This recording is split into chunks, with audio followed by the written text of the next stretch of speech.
سیاهی هاست قدیر آیت سبحان ربی الاعلاست قدیر هدیه نور خدا به پیغمبر قدیر خاطره ای جاودانه و اعوذ باللہ السمیع العلیم من الشیطان الرجیم بسم اللہ الرحمن الرحیم وصلی اللہ علیہ یا ولی العصر ادرکنا.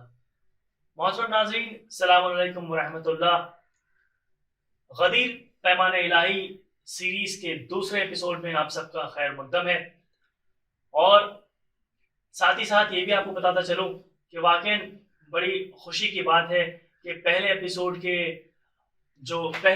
کے کوئز میں آپ تمام حضرات نے پارٹیسپیٹ کیا اور بہت سارے لوگوں نے صحیح جواب دیے اور بہت ہی جلد دیے، اور پچھلے ایپیسوڈ کے کوئز کے ونر کا نام ہمارے سوشل میڈیا ہینڈلز پہ لائیو ہو چکا ہے، آپ جا کے اسے چیک بھی کر سکتے ہیں. تو آئیے بڑھتے ہیں اپنے اگلے ایپیسوڈ، آج کے ایپیسوڈ کی طرف، جس کا عنوان ہے کہ امامت کے بغیر نبوت ناقص، اعمال رد. جی ہاں، اگر کوئی امامت میں عقیدہ نہیں رکھتا، اگر کوئی 12 اماموں کو نہیں مانتا، تو اس کا نبوت کا عقیدہ وہ ناقص ہو جاتا ہے. ساتھ ہی ساتھ اس کے تمام اعمال، یعنی جو بھی اس نے نماز، روزہ، حج، زکوٰۃ، یہ سارے اعمال جو بجا لائیں، یہ تمام اعمال بھی رد ہو جائیں گے. تو آئیے اس پر مزید گفتگو کرنے کے لیے ہمارے ساتھ موجود ہیں ہمارے برادر عباس ناہید صاحب. السلام علیکم ورحمۃ اللہ. جیسا عباس بھائی، آپ نے اس موضوع کو سنا کہ امامت کے بغیر نبوت ناقص اور اعمال رد، جی، تو ہم چاہتے ہیں کہ آپ بتائیں کہ کس طرح سے اور یا کس بنیاد پہ ہم یہ کہتے ہیں کہ اگر کوئی نبوت میں عقیدہ رکھتا ہے اور اعمال بھی بجا لا رہا ہے، یعنی وہ نماز بھی پڑھ رہا ہے، روزے بھی رکھ رہا ہے، لیکن اس کے تمام اعمال جو ہیں وہ رد ہو جائیں گے اور اس کے نبوت کا جو عقیدہ ہے وہ بھی ناقص ہو جائے گا. لیکن اگر آپ دیکھیں دوسری طرف یہ بھی ہم دیکھتے ہیں کہ اگر کوئی شخص لا الہ الا اللہ اور محمد رسول اللہ کہتا ہے تو بے شک اس کا شمار مسلمانوں میں ہوتا ہے. جی، تو کیا یہ کافی نہیں جنت میں داخل ہونے کے لیے، اپنی آخرت بخیر کرنے کے لیے؟ اگر کوئی لا الہ الا اللہ کہے اور رسول اللہ صلی اللہ علیہ وسلم پر عقیدہ رکھے، تو کیا یہ کافی نہیں اس کے جنت میں جانے کے لیے؟ اعوذ باللہ السمیع العلیم من الشیطان الرجیم بسم اللہ الرحمن الرحیم. ابوالحسن بھائی، جیسا کہ آپ نے درست فرمایا کہ لا الہ الا اللہ محمد رسول اللہ، یعنی یہ کلمہ شہادتین، جو شخص بھی اس کلمے کی تلاوت کرتا ہے اس کا شمار مسلمانوں میں ہوتا ہے، یعنی وہ اللہ کی وحدانیت کی گواہی بھی دیتا ہے اور رسول اکرم صلی اللہ علیہ وآلہ وسلم کی رسالت کا بھی قائل ہے.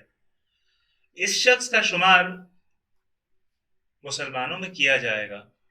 لیکن اگر ہم دیکھیں تو یہ ایک طویل سفر کا پہلا قدم ہے. جو شخص بھی کلمہ شہادتین کی تلاوت کرتا ہے اس کی جان، مال، عزت و آبرو کی حفاظت دوسرے مسلمانوں پہ ضروری ہو جاتی ہے. ان سے شادی کرنے کی اجازت انسان کو مل جاتی ہے. اسی طریقے سے اگر ہم دیکھیں کہ وہ میراث کا حقدار ہو جاتا ہے. یعنی یہ سب بنیادی چیزیں جو ہیں وہ ہو جاتی ہیں. لیکن کیا کلمہ شہادتین پڑھنا جنت کی ضمانت ہے؟ نہیں، ایسا ہمیں کہیں نہیں ملتا. آئیں خود قرآن کریم کی طرف ہم لوگ متوجہ ہوں کہ اللہ تبارک و تعالیٰ نے اس سلسلے میں قرآن کریم میں کیا ارشاد فرمایا. سورہ مبارکہ حجرات آیت نمبر 14، ارشاد رب العزت ہوتا ہے، اعوذ باللہ السمیع العلیم من الشیطان الرجیم بسم اللہ الرحمن الرحیم. قالت الاعراب آمنا، اے حبیب صلی اللہ علیہ وآلہ وسلم، یہ بدو، یہ عرب آپ کے پاس آتے ہیں اور کہتے ہیں کہ ہم ایمان لائیں، یعنی ہم مومن ہو گئے. جی، اللہ تبارک تعالیٰ مزید فرماتا ہے، قل، اے حبیب آپ ان سے کہہ دیجئے، لم تؤمنو، تم ایمان نہیں لائے ہو، ولیکن قولوا اسلمنا، لیکن ہاں تم اتنا کہہ سکتے ہو کہ تم اسلام لائے ہو، تم نے تسلیم کیا ہے، تم مسلمان. اور اس کی وضاحت بھی اللہ نے مزید اس آیت میں فرمائی ہے کہ کیوں ایسا ہے. اللہ مزید ارشاد فرماتا ہے وَلَمَّا يُدْخِلُ الْإِيمَانُ فِي قُلُوبِكُمْ، اس لیے کیونکہ ایمان اب تک تمہارے دلوں میں داخل نہیں ہوا ہے. یعنی اس سے بالکل ایک چیز جو واضح ہو جاتی ہے کہ مومن الگ ہے، مسلمان الگ ہے، ایمان الگ ہے، اسلام الگ ہے. نجات کس کے لیے رکھی گئی ہے؟ اس شخص کے لیے جو مومن ہے. ابدی نجات کا حقدار وہ شخص ہوگا کہ جو مکمل ایمان جس کا ہے. لہٰذا یہاں پر قرآن نے ایک ڈفرنس تو پیدا کر دیا ہے کہ مسلمان کون ہے اور مومن کون ہے، یہ دونوں ایک نہیں ہے. یعنی اسلام اور ایمان یہ دو الگ الگ چیزیں ہیں. جی.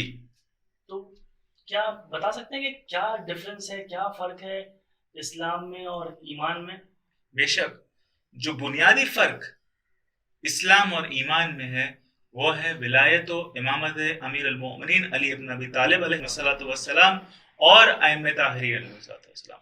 یعنی اہل بیت علیہ الصلوۃ والسلام کی ولایت کا جو قائل ہوگا وہ شخص مومن کہلاتا ہے، اور بغیر اہل بیت کے جو صرف کلمہ شہادتین کی تلاوت کر رہا ہے بغیر اہل بیت کی ولایت کے وہ شخص صرف مسلمان کہلائے گا لیکن اس کا شمار مومنین میں نہیں ہوگا. یعنی بغیر ولایت امیر المومنین علیہ السلام یا بغیر ولایت ائمہ طاہرین علیہ السلام ہمارا ایمان مکمل نہیں ہو سکتا. بے شک. اور یہی جو ایمان کی شرط ہے اس کی ایک جھلک ہمیں رسول اکرم صلی اللہ علیہ وآلہ وسلم کی مشہور روایت میں بھی ملتی ہے جس میں آپ ارشاد فرماتے ہیں کہ اے علی، کوئی شخص تم سے محبت نہیں کرے گا سوائے یہ کہ وہ مومن ہوگا، اور کوئی بھی شخص تم سے نفرت و بغض نہیں رکھے گا سوائے یہ کہ وہ منافق ہوگا. تو یہ بات بھی رسول اکرم کا یہ قول بالکل اس چیز کو واضح کر دیتا ہے کہ ایمان کچھ اور ہے اور اسلام کچھ اور. پر یہاں پر ایک سوال اٹھتا ہے، وہ یہ کہ آیا نماز و روزہ، حج و زکوٰۃ یہ سب چیزیں ایک مومن کی علامت ہے یا نہیں؟ دیکھیے اگر دیکھا جائے اگر کوئی شخص جان بوجھ کر اپنی نماز کو ترک کر دے، نماز نہ پڑھے، تو وہ مومن کہلانے کا حقدار نہیں ہے. ساتھ ہی ساتھ اگر کوئی شخص بنا کسی وجہ کے، بنا کسی شرعی عذر کے اگر وہ روزہ نہ رکھے، اور ماہ رمضان کے مہینے میں جب روزے واجب ہو جاتے ہیں اگر وہ کھائے پیے بنا کسی شرعی عذر کے، تو اس کو بھی ہم مومن نہیں کہہ سکتے. اسی کے ساتھ ساتھ اگر کوئی شخص دولت رکھتے ہوئے اگر اس پر حج واجب ہے وہ پھر بھی حج نہیں کرتا یا زکوٰۃ نہیں نکالتا، تو ایسے لوگوں کو ہم ان کا شمار مومنوں میں نہیں کرتے. جی بے شک. آئے ہم لوگ اہل بیت علیہ الصلوۃ والسلام کی روایتوں کے روشنی میں ان چیزوں کے بارے میں اور کچھ مزید معلومات حاصل کرنے کی کوشش کریں. اس سلسلے جو چیزوں کے جو اعمال کے نام ابھی لیے تھے بالخصوص ان کی طرف سے اگر ہم دیکھیں، جناب زرارہ ابن عین رضوان اللہ تعالیٰ علیہ حضرت امام محمد باقر علیہ الصلوۃ والسلام سے روایت نقل فرماتے ہیں جس میں امام محمد باقر علیہ السلام نے اسلام کی بنیادیں کیا ہیں اس کی تعریف فرمائی ہے. امام باقر علیہ الصلوۃ والسلام ارشاد فرماتے ہیں بنی الاسلام علی خمسۃ اشیاء، یعنی اسلام کی بنیادیں 5 چیزوں میں. یہ کون سی 5 چیزیں ہیں؟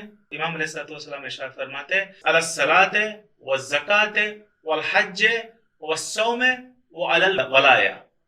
یعنی بنیادیں کیا ہیں اسلام کی؟ کون سی 5 بنیادیں ہیں؟ نماز، زکوٰۃ، حج، روزہ اور ولایت اہل بیت علیہ الصلوۃ والسلام. اس کے آگے امام باقر علیہ الصلوۃ والسلام مزید فرماتے ہیں، یعنی جب جناب زرارہ نے ان سے سوال کیا کہ ان سب میں کون سی چیز سب سے افضل ہے، یہ جو 5 چیزیں 5 بنیادیں بتائے گی یکساں ہے یا اس میں کچھ افضل ہے ان 5 میں سے؟ امام صلی اللہ علیہ وسلم ان کے جواب میں ارشاد فرماتے ہیں کہ الولایہ، یعنی جو ولایت اہل بیت علیہ الصلوۃ والسلام ہے وہ افضل ہے. اور اس کی تشریح بھی امام علیہ الصلوۃ والسلام بیان فرماتے اس طریقے سے لأنها مفتاحهن والوالی هو الدلیل علیہن. امام علیہ الصلوۃ والسلام فرماتے ہیں کہ ولایت جو ہے وہ سب سے افضل ہے، کیونکہ یہی ولایت اہل بیت علیہ الصلوۃ والسلام تمام دوسرے اعمال کی قبولیت کی چابی ہے. یعنی امام علیہ الصلوۃ والسلام وہ والی ہے، وہ نگہدار ہے، یعنی وہ امام جو ان تمام چیزوں کی طرف دلالت کرتا ہے، وہ حجت خدا جو ہر زمانے میں ان حقوق کو کس طریقے سے انجام دینا ہے وہ ہمیں سکھاتا ہے. مثال کے طور پر اگر ہم دیکھیں، یعنی عجیب عجیب مسائل ہمیں مخالفین کے روزمرہ کے اعمال میں دکھتے ہیں. مثلا اگر ہم لوگ سفر کے ہی مسائل کو لے لیں، یہ بات بالکل واضح ہے ابو حسن بھائی کہ اگر انسان سفر پہ جا رہا ہے تو اس کے لیے روزہ نہیں ہے، روزہ ساقط ہو جاتا ہے. جب اس کی نماز جو ہے قصر ہو جاتی ہے، روزہ ساقط ہو جاتا ہے. لیکن ہم پاتے ہیں کہ مخالفین کے یہاں پہ ایسا کوئی مسئلہ نہیں ہے. یعنی وہ لوگ کہتے تو یہ ہے کہ وہ بھی قرآن اور سنت کے اوپر عمل کر رہے ہیں، لیکن دراصل ان کا فعل ان کے قول کے بالکل خلاف ہے. اسی طریقے سے اگر ہم دیکھیں مثال کے طور پہ ایک چیز جو بہت ہی مشہور ہے ہمارے یہاں پہ، جس کا نام ہے تیمم، جس کا ذکر، تیمم کا ذکر قرآن مجید میں بھی پایا جاتا ہے، جو تو واضح حکم ہے. لیکن جب ایک غاصب، یعنی ایک خلافت کے منصب کے غاصب سے جب سوال کیا گیا کہ سفر کے دوران اگر انسان کے پاس پانی دستیاب اسے نہ ہو اور کسی شخص کو، مسافر کو اگر نماز پڑھنی ہے تو کیا کرے، تو اس نے بلا کسی تکلف یہ کہہ دیا کہ بھائی آپ نماز نہ پڑھیں، جبکہ شریعت میں تیمم کا حکم ہے. تو یہ کون ہے جو ان تمام اعمال کے صحیح ادائیگی کی طرف ہماری رہنمائی کرے گا ہر زمانے میں؟ وہ اور کوئی نہیں بلکہ زمانے کا امام ہوتا ہے، جس کی اطاعت تمام لوگوں کے اوپر واجب کرا دی گئی. لہذا امام محمد باقر علیہ السلام یہ جو پہلی حدیث گزری ہے اس میں ارشاد فرماتے ہیں کہ ولایت اہل بیت علیہ السلام کی وہ چابی ہے ان تمام دوسرے اعمال کی قبولیت کی. لیکن یہاں پر ایک سوال اٹھتا ہے، اگر ہم ان روایات کو دیکھیں تو یہاں پر نماز، روزہ، حج و زکوٰۃ کے ساتھ ساتھ ولایت کو لا کے رکھا ہے. جی، لیکن یہ جو مثالیں ہیں، نماز روزے والی جو مثالیں ہیں، یہ ہیں اعمال اور ولایت ہے عقیدہ. جی، تو کہیں ایسا تو نہیں کہ ولایت جو ہے وہ خود اعمال کا حصہ ہے، فروع کا حصہ ہے، نہ کہ اصول کا؟ آپ نے بہت ہی اچھا سوال کیا ابو الحسن بھائی، اور دراصل اگر ہم دیکھیں یہی آج کے جو ہمارے ڈسکشن ہے اس کا مین ٹاپک یہی ہے. کیونکہ اگر ہم دیکھیں کہ یہ ہمارا فریضہ کیا ہے، ہمارا فریضہ یہ ہے کہ جو کچھ رسول اکرم صلی اللہ علیہ وآلہ وسلم ہمارے لیے لائے اللہ کی جانب سے، ان تمام چیزوں کو ہمیں تسلیم کرنا ہے. یعنی اگر ہم دیکھیں کہ بھائی جو بھی یہ کہتا ہے کہ میں رسول اکرم صلی اللہ علیہ وآلہ وسلم کی نبوت کا قائل ہوں، تو اس کے لیے لازم و ضروری ہے ان تمام چیزوں میں ایمان رکھنا جو رسول اکرم نے پہنچائی ہے. ٹھیک ہے، ابھی اس میں مثال کے طور پہ اگر ہم دیکھیں کہ نماز اور روزہ، حج و زکوٰۃ، یہ تمام چیزیں یہ کس نے ہمیں سکھائی؟ رسول اکرم صلی اللہ علیہ وسلم نے. تو اسی طریقے سے جب رسول اکرم صلی اللہ علیہ وآلہ وسلم نے دعوت ذوالعشیرہ سے لے کر، یعنی جو ابتداء تبلیغات رسول اکرم صلی اللہ علیہ وآلہ وسلم نے، جب ابتدا رسول اکرم نے اپنی تبلیغات کی تب بھی علی علیہ السلام کی ولایت کا اعلان کیا، اور اپنے حیات طیبہ کے آخری لمحات تک لوگوں کو مسلسل امام علی علیہ السلام کی ولایت کی طرف دعوت دیتے رہے. تو کیا یہ ہمارا فریضہ نہیں بنتا کہ اگر ہم یہ کہتے ہیں کہ ہم اس رسول خدا صلی اللہ علیہ وآلہ وسلم کے پیروکار ہیں، ان کی تمام سنتوں پر عمل کرتے ہیں، تو کیا ہم اس ولایت اہل بیت علیہ السلام کو اس کا ایک حصہ نہیں مانتے؟ کیا اس کی طرف ہمیں توجہ نہیں دینا چاہیے؟ لہذا ہر ایک مسلمان کے لیے ضروری ہے کہ وہ اہل بیت علیہ السلام کی ولایت کو قبول فرمائیں. اور جو بات یہاں پہ ابو الحسن بھائی بالکل واضح ہو جاتی ہے، کیونکہ بارہا رسول اکرم صلی اللہ علیہ وآلہ وسلم نے اپنی نبوت کے لیے شرط اپنے وسیع کی امامت کے ایکسیپٹنس کو رکھا ہے. یعنی جب تک ہم امیر المومنین علیہ السلام کے امامت کے قائل نہیں ہو جاتے، ہم پوری طریقے سے رسول اکرم صلی اللہ علیہ وآلہ وسلم کی نبوت کے قائل نہیں ہیں. یعنی اگر ہم کہیں گے کہ نہیں ہم علی علیہ السلام کی ولایت کو نہیں مانتے، تو ہمارا عقیدہ ناقص ہے رسول اکرم صلی اللہ علیہ وسلم کی نبوت کے اوپر بھی.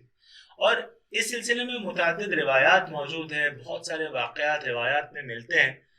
ایک واقعہ یہاں پہ میں اس کا سہارا لینا چاہوں گا. یہ واقعہ بڑا دلچسپ ہے اور پانچویں امام حضرت امام محمد باقر علیہ السلام اسے نقل فرماتے ہیں، اور علامہ مجلسی رضوان اللہ تعالیٰ علیہ نے اپنی مشہور کتاب حیات القلوب کے دوسری جلد میں اس کا تذکرہ کیا ہے۔ امام باقر علیہ السلام فرماتے ہیں کہ جب رسول اکرم صلی اللہ علیہ وآلہ وسلم مدینہ تشریف لے گئے تو وہاں کے جو یہودی تھے انہوں نے الگ الگ ہیلے اپنائے کہ کس طریقے سے رسول اکرم صلی اللہ علیہ وآلہ وسلم کو ضرر پہنچائیں، کس طریقے سے لوگوں کو ان کی رسالت سے دور رکھیں جی۔ اور یہودی ہمیشہ اسی کوشش میں رہتے تھے کہ کسی نہ کسی طریقے سے رسول اکرم صلی اللہ علیہ وآلہ وسلم کو نقصان پہنچائے۔ چنانچہ ایک واقعہ ملتا ہے کہ ایک روز 4 یہودیوں کا تذکرہ ملتا ہے اور کچھ ان کے ساتھی، یہ لوگ رسول اکرم صلی اللہ علیہ وآلہ وسلم کی خدمت میں حاضر ہوئے۔ کیا نام ہے ان کے؟ مالک بن ضعیف، یہ ایک یہودی تھا جو آیا تھا۔ دوسرا جس کا نام ملتا ہے کعب ابن اشرف، تیسرا حی ابن اخطب، اور چوتھا ابو لباب ابن ابو المنظر۔ یہ 4 لوگ اور ان کے کچھ ساتھی رسول اکرم کے خدمت میں آتے، کس نیت سے؟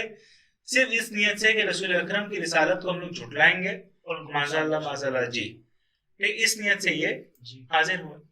اب انہوں نے آ کے کیا کہا کہ اے محمد صلی اللہ علیہ وآلہ وسلم، ہم اس وقت آپ کی نبوت کا اقرار کریں گے جب، یعنی وہاں پر 3 چیزیں موجود تھی، انہوں نے کہا کہ اگر یہ 3 چیزیں گواہی دے دے آپ کی رسالت کے تو ہم بھی آپ کے اوپر ایمان لائیں گے۔ کیا تھی یہ 3 چیزیں؟ پہلی تھی وہ چٹائی جو وہاں پہ موجود تھی جس پہ وہ لوگ بیٹھے تھے۔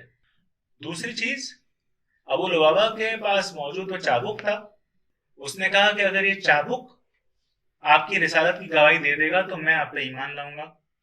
اور تیسری چیز جو انہوں نے شرط کے طور پہ رکھی وہ تھا کعب ابن اشرف کا گدھا، کہ اگر وہ گواہی دے دے کہ رسول اکرم واقعا حقیقی رسول ہے تو ہم لوگ ایمان لائیں گے۔ رسول اکرم صلی اللہ علیہ وآلہ وسلم نے اس وقت یہ کہہ کر ان پر اتمام حجت کی کہ تمام نشانیاں اور دلائل وہ پہلے سے ہی پیش کر چکے ہیں، جس میں سے نہ صرف قرآن کریم بلکہ توریت و انجیل و زبور سے اپنی حقانیت کو وہ ان کے لیے پہلے ہی ثابت کر چکے تھے، اور نہ صرف اپنی حقانیت بلکہ امیر المومنین علیہ السلام جو ان کے بعد ان کے وصی تھے ان کا تذکرہ بھی انہی کتابوں سے وہ لا چکے تھے۔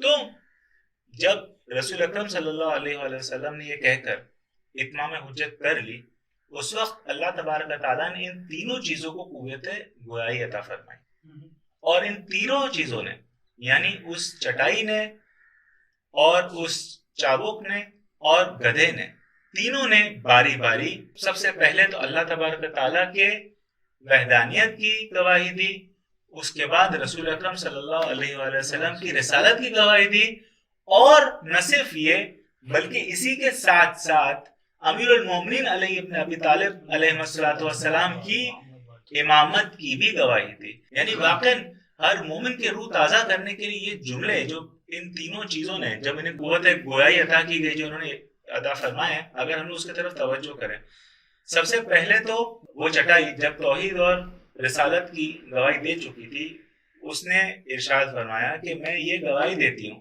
کہ علی ابن ابی طالب ابن عبد المطلب ابن ہاشم ابن عبد مناف آپ کے بھائی ہیں اور امت میں آپ کے وصی ہیں، اور آپ کے بعد ان تمام خلائق میں سب سے بہتر ہے۔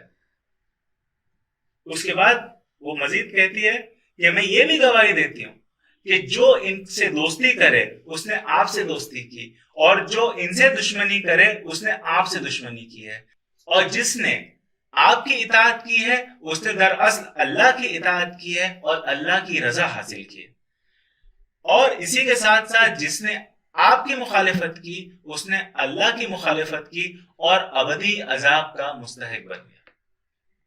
یہ گواہی اس چٹائی نے دی جب اللہ نے اسے قوت گواہی عطا فرمائی۔ تو وہ لوگ جو یہودی تھے بالحال ایک دم سخت دل والے تھے، ٹھیک ہے، کفر کا اور رسول اللہ صلی اللہ علیہ وسلم کے انکار کا ان کے دلوں پہ اتنا اثر ہو گیا تھا کہ ان چیزوں کو دیکھنے کے باوجود وہ کہنے لگے کہ نہیں یہ تو جادو ہو رہا ہے، اور اس کے بعد بھی وہ لوگ ایمان نہیں لائے اور طرح طرح کی باتیں کرنے لگے۔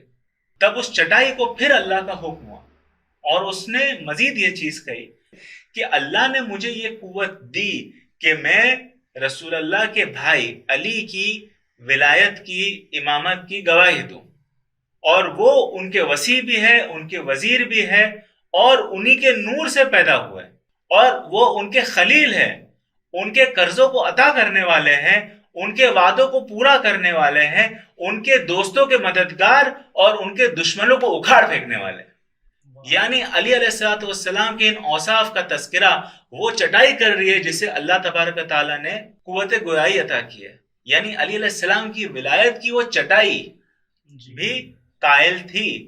اس کے بعد وہ مزید کہتی ہے کہ میں امامت علی علیہ السلام کی بھی گواہی دیتی ہوں، اور میں اس کی ماننے والی ہوں، اس کی پیرو ہوں جس کو محمد صلی اللہ علیہ وآلہ وسلم نے اپنا جانشین قرار دیا ہے۔ اور اس چٹائی نے کہا کہ اب یہ اس کے لیے زیب نہیں دیتا کہ کوئی بھی منکر ولایت، یعنی جو رسول اللہ کی نبوت اور امام علی علیہ السلام کی ولایت کا منکر ہو، وہ اس کے اوپر سوار ہو۔ اور یہ کہہ کر چٹائی نے ان تمام لوگوں کو کہ جو اس پہ بیٹھے تھے اپنے اوپر سے گرا دی، اور کہا کہ اب مجھ پر وہی بیٹھ سکتا ہے جو ولایت کا قبول کرنے والا ہو۔ تو جب اس چٹائی نے کہا کہ اب مجھ پر صرف مومنین بیٹھ پائیں گے، اس وقت رسول اکرم صلی اللہ علیہ وآلہ وسلم نے جناب سلمان و مقداد اور ابو ذر و عمار سے کہا کہ آپ اس پر بیٹھیں، کیونکہ آپ ان تمام چیزوں پر ایمان لائے ہیں جس کا مطالبہ اس نے کیا ہے۔ تو یہ تو ہو گئی چٹائی کی گواہی۔ انہوں نے جو دوسری دو چیزیں کہی تھی، یعنی چابک اور گدھا، آئیے اس کے بارے میں بھی مختصر کو سمجھ لیتے کہ انہوں نے کیا کہا۔ جو ابو لبابہ کا چابک تھا، ملتا ہے کہ اس چابک نے ابو لبابہ کو ہی اپنے آپ میں جکڑ کے گرا دیا زمین، اور وہ چابک کہنے لگا کہ میں اس وقت تک، یعنی وہ کوشش کرتا رہا کہ اٹھوں، پھر دوبارہ وہ چابک اسے گراتا رہا۔ اس چابک کو جب اللہ نے بولنے کی قوت عطا فرمائی، اس نے گواہی دی کہ میں اس وقت تک تجھے اذیت پہنچاتا رہوں گا جب تک کہ تو رسول اللہ صلی اللہ علیہ وآلہ وسلم اور ان کی پاک اطاعت پر ایمان نہ لے۔ تو وہ تو ٹھہرا منافق ابو لبابہ۔ تو اس نے اس وقت اپنے آپ کو اس کے قہر سے بچانے کے لیے ظاہری طور پر جو ہے وہ اسلام لے آیا، لیکن حقیقی طور پہ وہ منافق ہی رہا۔ اس کے بعد جو تیسری چیز کا انہوں نے مطالبہ کیا تھا کہ اگر وہ گدھا وہ اگر گواہی دے دے کہ رسول اکرم صلی اللہ علیہ وآلہ وسلم برحق ہے، تو ویسے ہی ہوا کہ جب کعب ابن اشرف جس کا وہ گدھا تھا، جب وہ اس پر سوار ہونے کی کوشش کیا، اس گدھے نے اسے گرا دیا، اور وہ مسلسل کوشش کرتا رہا کہ میں کسی نہ کسی طریقے سے اس گدھے پر سوار ہو جاؤں، لیکن بار بار وہ گدھا اسے زمین پر گراتا رہا، یہاں تک کہ اللہ نے اس گدھے کو بھی بولنے کی صلاحیت، بولنے کی طاقت عطا کی، اور اس نے گواہی کیا دی کہ میں گواہی دیتا ہوں کہ کوئی معبود نہیں سوائے اللہ کے، اور رسول اکرم صلی اللہ علیہ وآلہ وسلم اس کے عبد اور رسول ہے۔ اس کے بعد اس نے کیا گواہی دی؟ ولایت امیر المومنین علیہ السلام کی گواہی دے رہا ہے۔ وہ کہتا ہے کہ میں گواہی دیتا ہوں کہ علی ابن ابی طالب علیہ السلام وہ ہے کہ اگر وہ کسی کو سعید بنا دے، اللہ اسے سعید بنائے گا، اور صرف وہ شخص مجھ پر سوار ہو سکتا ہے جو اللہ کی وحدانیت کی گواہی دے اور رسول اکرم صلی اللہ علیہ وآلہ وسلم کے تمام اقوال پر عمل کرے، بالخصوص ان کے بھائی اور ان کے وصی علی ابن ابی طالب علیہ السلام کے سلسلے سے جو چیز انہوں نے کہی ہے اس پر عمل کرے۔ کون علی؟ جو ان کے علم کے وارث ہیں، یعنی یہ تمام چیزیں بہرحال جو ان کے علم کے وارث ہے، ان کے دین کے محافظ، ان کے قرضوں کے ادا کرنے والے، یعنی من جملہ یہ سب چیزیں پھر اس نے دوبارہ جو ہے شہادت دی۔ یعنی اگر ہم دیکھیں تو یہاں پر بات کیا چل رہی تھی ابو الحسن بھائی؟ بات چل رہی تھی رسول اکرم صلی اللہ علیہ وآلہ وسلم کے نبوت کی۔ دیکھیں توحید کا اقرار تو یہودی بھی کرتے تھے، بات چل رہی تھی رسول اکرم صلی اللہ علیہ وسلم کے نبوت کی، لیکن جو بات بالکل واضح آ گئی کہ نبوت اور امامت یہ ساتھ ساتھ رہیں گے۔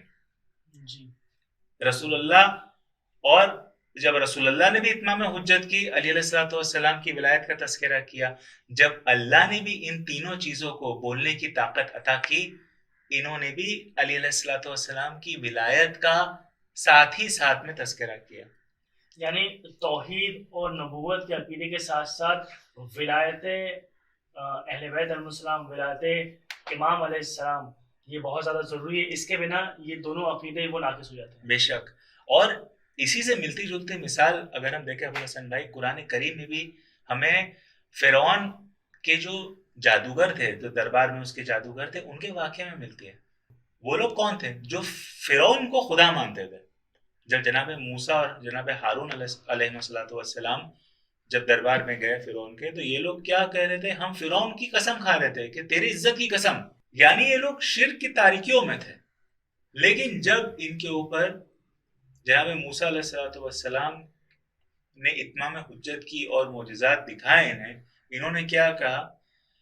ہم جو ہے ایمان لاتے ہیں، یہ بتانے کے لیے کہ نبوت بغیر امامت کے مکمل نہیں ہے. ہمیں سورہ شعراء میں جب فرعون کے دربار کے جو جادوگر تھے ان کا واقعہ ملتا ہے، آیت نمبر 43 سے 51 تک.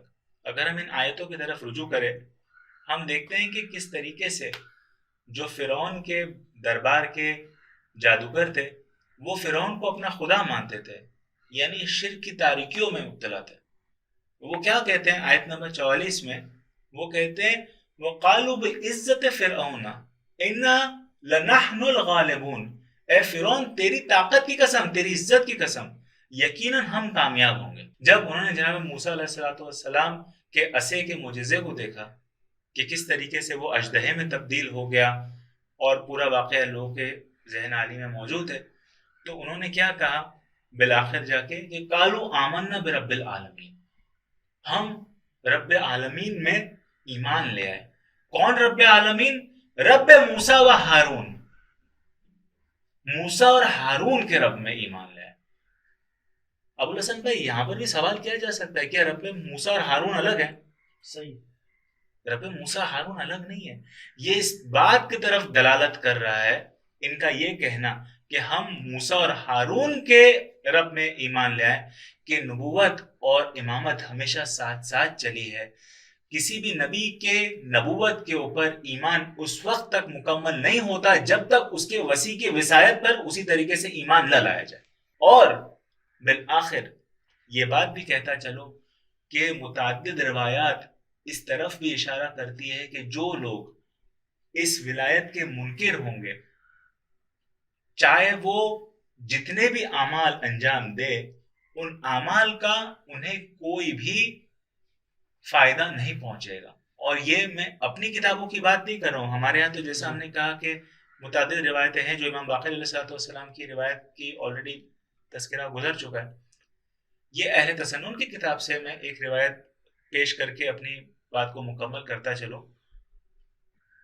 رسول اکرم صلی اللہ علیہ وآلہ وسلم سے جناب جابر بن عبداللہ انصاری رسول اکرم صلی اللہ علیہ وآلہ وسلم سے یہ روایت نقل کرتے ہیں کہ اے علی، یعنی رسول اکرم علیہ السلام سے ارشاد فرماتے ہیں، اے علی، اگر میری امت اتنے روزے رکھے کہ وہ ایک کمان کے مانند ہو جائے، یعنی کمان کے مانند جھک جائے، اتنے روزے رکھے، وہ اتنی نمازیں پڑھیں کہ تار کے مانند باریک ہو جائے، پھر بھی اگر وہ آپ سے بغض و عداوت رکھیں گے علی، تو اللہ انہیں منہ کے بل جہنم میں پھینکے گا. یعنی جو لوگ اتنے اعمال اعمال اعمال کہتے ہیں، ہمیں یہ ذہن میں رکھنا چاہیے کہ اعمال کی قبولیت کا ریکوائرمنٹ جو ہے وہ ولایت اہل بیت علیہ السلام ہے. بالکل مائنس اہل بیت کی ولایت کے جو بھی اعمال کے سہارے سوچ رہا ہے کہ وہ اللہ تبارک تعالیٰ کے دربار میں چلا جائے گا، تو وہ بھی منہ کی کھائے گا اور منہ کے بل جہنم میں ڈالا جائے گا. بے شک. بہت بہت شکریہ کہ آپ نے ان مثالوں کے ذریعے، ان روایات اور آیتوں کے ذریعے یہ بالکل واضح کر دیا کہ نبوت اور توحید یہ دونوں عقیدے ناقص ہو جائیں گے اگر انسان حقیقی امامت کو نہ مانتا ہو.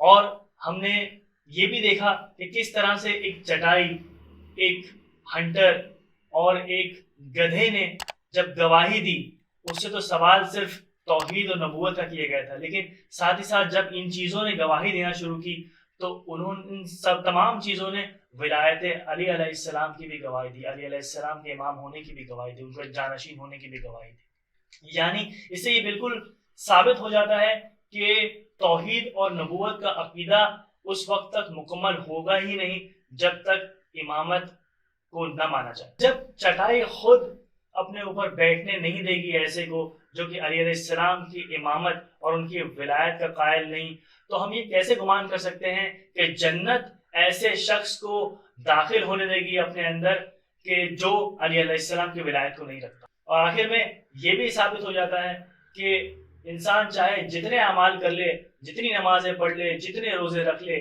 لیکن اگر یہ بغیر ولایت امیر المومنین علی بن ابی طالب علیہ السلام کے اگر کرتا ہے تو یہ سارے اعمال رد ہو جائیں گے، کوئی کام نہیں آئیں گے.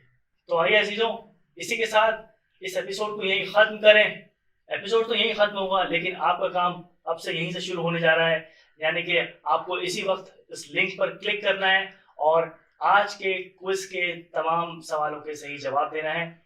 انشاءاللہ کل پھر حاضر ہوں گے اگلے ایپیسوڈ کے ساتھ. تب تک کے لیے خدا حافظ، فی امان اللہ، یا علی مدد.